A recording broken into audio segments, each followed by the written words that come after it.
bijoux du musée du Louvre.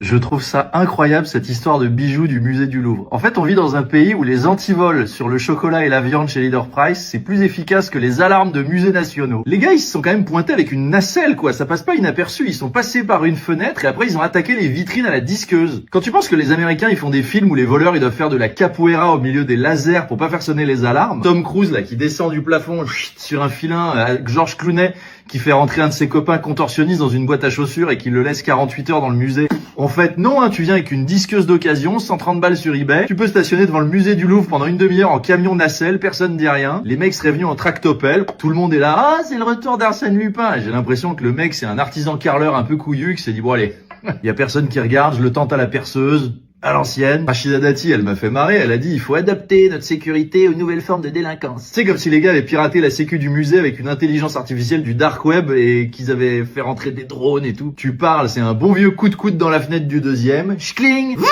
sur un cadenas et voilà. Il y a des têtes qui vont tomber au Louvre. D'autant que j'ai lu un truc, il y a Laurence Descartes, c'est la directrice, elle a fait aménager l'année dernière une salle à manger pour 500 000 €. Donc eux, ils étaient là, Laurence, bon, pour fermer les fenêtres, on a utilisé du fil de fer et pour l'entrée, on a glissé un balai entre les poignées de porte. Oui, j'entends, mais en attendant, la déco de la salle à manger est atroce. Alors chaque chose en son temps. Bon, les cambrioleurs se sont au moins pris une amende de 45 € pour stationnement sur la piste cyclable. Ouf, c'est déjà ça.